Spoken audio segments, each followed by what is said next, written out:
हरे कृष्णा। आज की भगवद गीता क्लास में आप सबका हार्दिक स्वागत है। आज हम पढ़ेंगे भगवद गीता अध्याय 4 श्लोक संख्या 7। यदा यदा हि धर्मस्य ग्लानिर्भवति भारत अभ्युत्थानमधर्मस्य तदात्मानं सृजाम्यहम्। ये बहुत ही फेमस श्लोक है। कम से कम भी 1 करोड़ लोगों को तो याद ही होगा ये महाभारत की कृपा से। लेकिन लोग बाग इसका अर्थ बिल्कुल भी नहीं समझ पाए हैं। चलो अनुवाद पढ़ेंगे। हे भरतवंशी, जब भी और जहाँ भी धर्म का पतन होता है और अधर्म की प्रधानता होने लगती है, तब मैं अवतार लेता हूँ। तो सबसे पहले तो यहाँ पे हमको ये समझना चाहिए कि धर्म क्या है। श्रीमद् भागवतम में ऐसा बताया गया है, धर्मम तो साक्षात भगवत प्रणीतम। इसका मतलब यह है कि भगवान जो बोलते हैं वही धर्म है और वही हमको करना चाहिए। जैसे भगवान ने अर्जुन से कहा तुम युद्ध करो, तो अर्जुन का धर्म वही है कि युद्ध करना। ये नहीं कि नहीं मैं ऐसा नहीं, मेरा ऐसा मन है, मैं ये करूँगा, नहीं, वो धर्म नहीं है। जो भगवान बोलते हैं वही धर्म है। भगवान के मुंह से ही वेद निकले हैं, भगवान के मुंह से ही भगवद गीता निकली है। तो जो भगवान बोल रहे हैं वही परफेक्ट है। अभी जैसे एक राजा है, राजा के कई तरह के दास हैं। अभी उसके पास में माली भी है, उसके पास में रसोइया भी है, उसके पास में सैनिक भी है, उसके यहाँ पे सेनापति भी है, मंत्री भी हैं। अब हर एक की अलग अलग ड्यूटी है। अभी माली की ड्यूटी क्या है? राजा बोलता है तुम बागों की वो देखभाल करो। सैनिक को बोलता है तुम लड़ो, युद्ध करो। सेनापति को बोलता है तुम नियंत्रण करो। मंत्री को बोलता है तुम मंत्रणा दो। तो सबको अलग अलग इंस्ट्रक्शंस दे रहा है। तो उसी तरह से भगवान जिसके लिए जो इंस्ट्रक्शन देते हैं, जो आज्ञा देते हैं, वही उसके लिए उसका धर्म है। तो हमको ये सबसे पहले मेन समझना चाहिए कि भगवान हमसे क्या चाहते हैं। जो हमसे भगवान चाहते हैं वही हमको करना चाहिए। आज अगर कोई हमारा सर्वेंट आकर के हमको बोले नहीं मैं ये नहीं करूँगा, तो आपको अच्छा लगेगा? नहीं अच्छा लगेगा, आप उसको नौकरी से निकाल दोगे। तो उसी तरह से भगवान जो चीज़ हमको बोलते हैं हमको वही काम करना है, क्योंकि जीवेरा स्वरूप होए कृष्णेरा नित्य दास। हम जो है भगवान के दास हैं। आज हम लोग जो तकलीफ पा रहे हैं वो इसलिए पा रहे हैं क्योंकि हम जो है अपने आप को स्वामी समझने लग जाते हैं। हम अपने आप को कृष्ण से स्वतंत्र समझने लग जाते हैं। हम समझते हैं कि नहीं हम स्वतंत्र हैं, हम मालिक हैं, हम स्वामी हैं। नहीं, हम कृष्ण के दास थे, दास हैं और दास रहेंगे। और जो भगवान बोलते हैं हमको वही करना है, वही हमारा धर्म है। जिस दिन हमको ये चीज़ समझ में आ जाएगी, हमारा उद्धार हो जाएगा।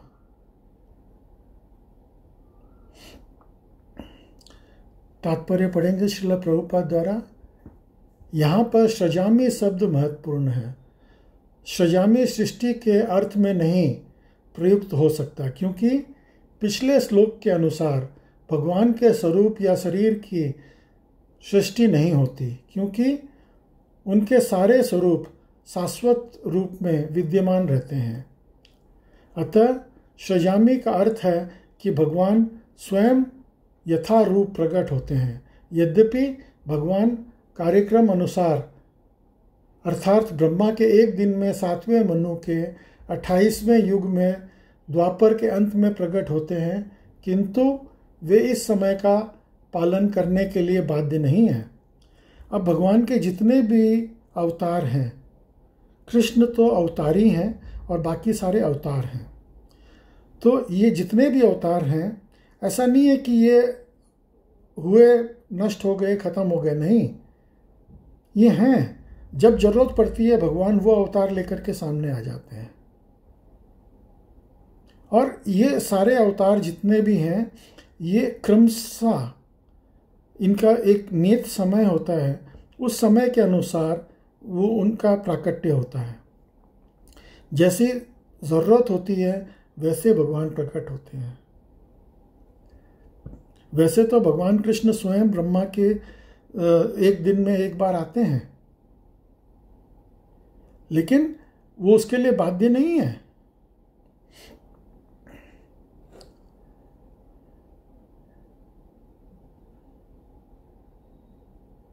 अतः जब भी अधर्म की प्रधानता तथा धर्म का लोप होने लगता है तो वे स्वेच्छा से प्रकट होते हैं।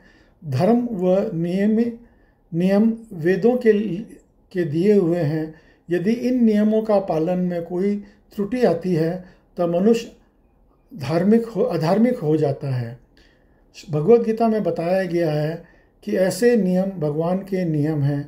केवल भगवान ही किसी धर्म की व्याख्या कर सकते हैं। वेद भी मूलांक भगवान के हृदय से भगवान द्वारा उच्चरित माने जाते हैं। अतः धर्म के नियम भगवान के प्रत्यक्ष आदेश हैं। भगवद गीता में इन्हीं नियमों का संकेत है। वेदों का उद्देश्य परमेश्वर के आदेशानुसार ऐसे नियम की स्थापना करना है और गीता के अंत में भगवान स्वयं आदेश देते हैं कि सर्वोच्च धर्म उनकी ही शरण ग्रहण करते हैं। सारे वेद जो है भगवान के लिए क्या बोलते हैं अंत में? नेति नेति नेति। हम भगवान को नहीं जान सकते, लेकिन एक भक्त जो है अपनी भक्ति से भगवान को जान सकता है बहुत आसानी से।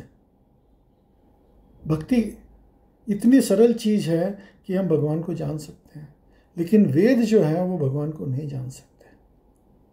सोचिए कितनी उच्च चीज़ है जो भगवान हमको देने की कोशिश कर रहे हैं, भक्ति योग। जब भी कहीं पे किसी भी राज्य में अराजकता होती है तो राजा या तो स्वयं या अपनी सेना या अपने किसी रिप्रेजेंटेटिव के थ्रू वहाँ की व्यवस्था ठीक करने के लिए पहुँचते हैं। तो उसी तरह से यहाँ पे इस श्लोक में क्या बताया है, जहाँ पे धर्म की हानि होती है वहाँ पे भगवान प्रकट हो जाते हैं। यदा यदा ही धर्मस्य ग्लानिर्भवति भारत। तो उसी तरह से जैसे अराजकता को दूर करने के लिए, और भगवान के कई तरीके के अवतार होते हैं, अभी आगे पढ़ते हैं। श्रीमद् भागवत पुराण में से हम जानते हैं कि कृष्ण के अवतार हैं, उनके प्रादुर्भाव के समय हुआ जब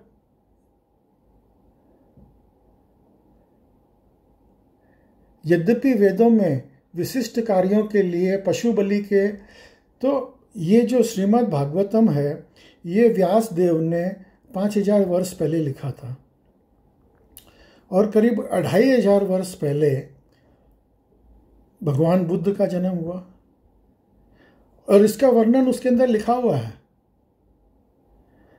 करीब 500 वर्ष पहले चैतन्य महाप्रभु आए थे और इसका भी वर्णन श्रीमद् भागवतम में लिखा गया है।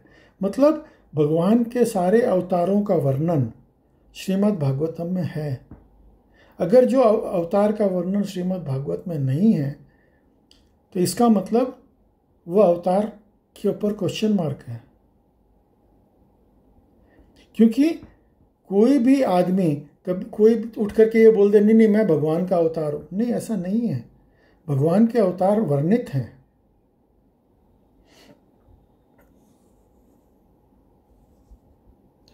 भगवद गीता के सिद्धांत अर्जुन के से कहे गए थे, अतः वह किसी भी महापुरुष के प्रति हो सकते थे, किंतु अर्जुन संसार के अन्य भागों से सामान्य पुरुषों की अपेक्षा अधिक जागरूक था। 2 और 2 मिलाकर 4 होते हैं। ये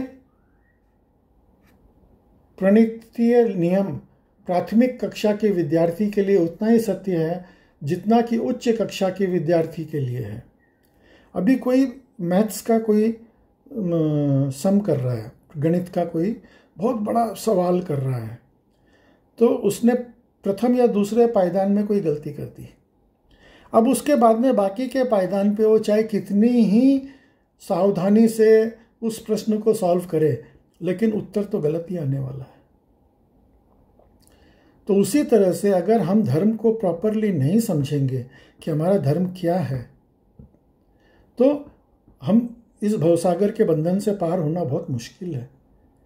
लेकिन एक भक्त के लिए ये भवसागर बंधन पार करना उतना ही आसान है जैसे वर्षा ऋतु के अंदर जब गाय चलती है तो गाय के खुर के निशान मिट्टी में पड़ जाते हैं और उस खुर के अंदर पानी भर जाता है। एक बच्चा जो है बड़ी आसानी से उसको पार कर जाता है कूद करके, बहुत इजी है। उसी तरह से अगर हम भक्ति करेंगे तो हम इस भवसागर से पार हो सकते हैं, भगवान को जान सकते हैं।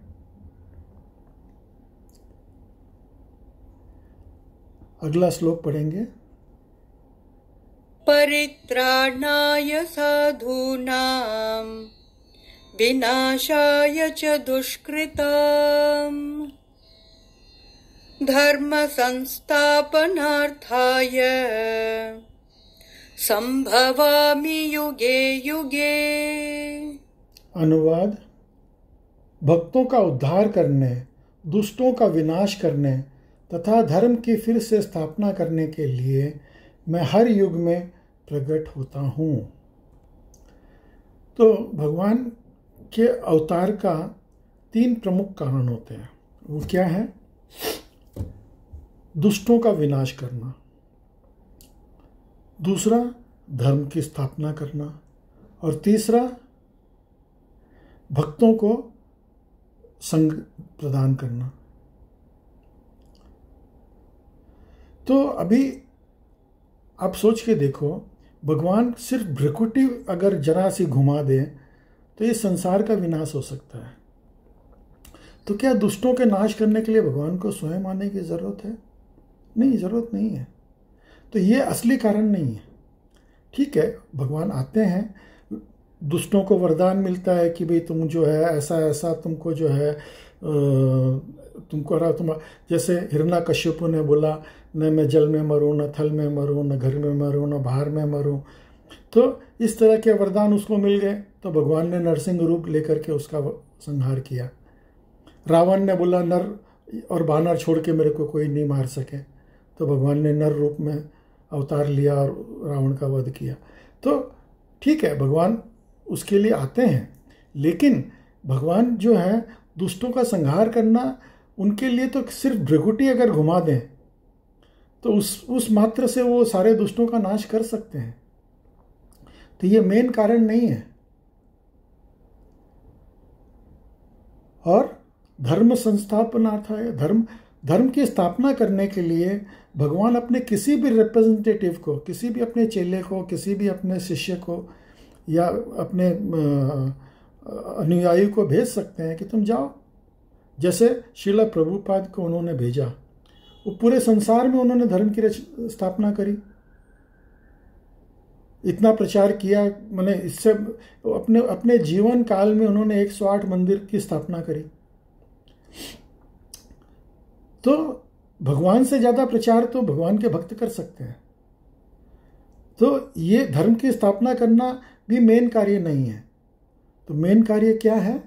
परित्राणाय साधूनाम, जो साधुगण है, जो भक्तगण है, उनको संगति प्रदान करना, उनको जो है वो जो कष्ट हुआ है उस कष्ट के लिए भगवान जो है उनके पास आकर के उनको सांत्वना देते हैं कि नहीं नहीं मैं हूँ। उनको अपनी भगवान अपने वैकुंठ की गोलोक लीला दिखाते हैं उनको कि भाई देखो ये लीला है। और हमारे लिए भी ये लीला दिखाते हैं कि तुम लोग देखो और आओ, मेरे पास आओ, मेरे धाम में आओ, और ये लीलाओं में तुम मेरे साथ में भाग लो।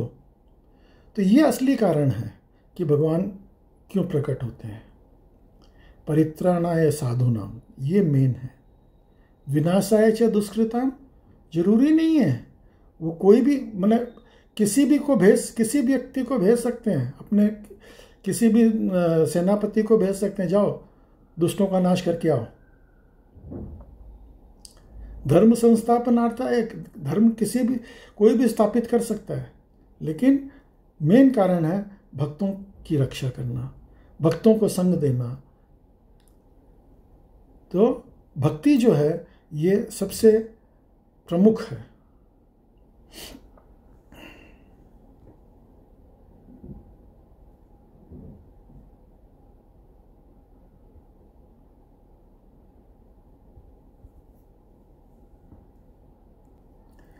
अभी कई तरह के अवतार होते हैं, पुरुषावतार, गुणावतार, लीला अवतार, शक्त्यावेश अवतार, मनवंतर अवतार तथा युग अवतार।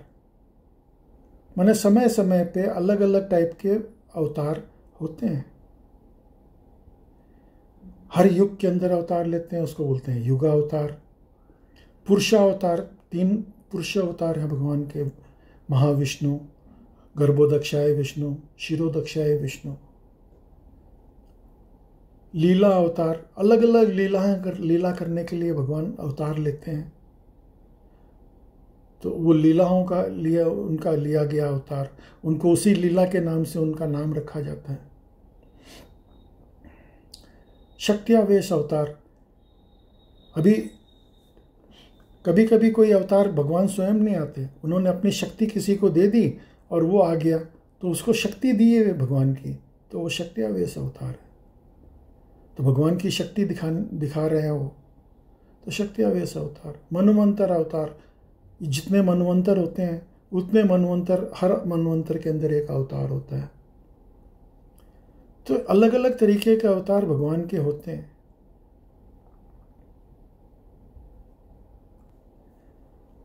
मैं अभी यहाँ पे श्रीला प्रभुपाद की तात्पर्य को नहीं पढ़ रहा हूँ, लेकिन मैं आप लोगों से विनती करूँगा कि आप लोग समय निकाल करके ज़रूर प्रभुपाद के तात्पर्य को पढ़ें, वो बहुत ज़रूरी है।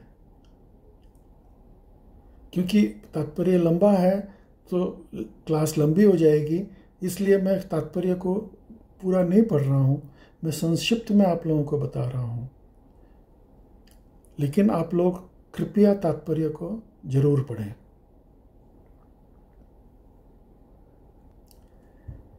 कल हम अगला श्लोक पढ़ेंगे, जिसके अंदर भगवान बताते हैं कि मेरे जन्म और कर्मों के बारे में अगर कोई जान जाए तो उसको इस संसार में दोबारा आने की ज़रूरत नहीं है। ये बहुत ही इम्पोर्टेंट श्लोक है, मतलब इस संसार के भव बंधन से मुक्त हो जाने का तरीका ये भगवान बता रहे हैं भगवद गीता के श्लोक संख्या 4 अध्याय के श्लोक संख्या 9 में। तो आज की क्लास में आप सब सम्मिलित हुए, उसके लिए बहुत बहुत धन्यवाद। हरे कृष्णा।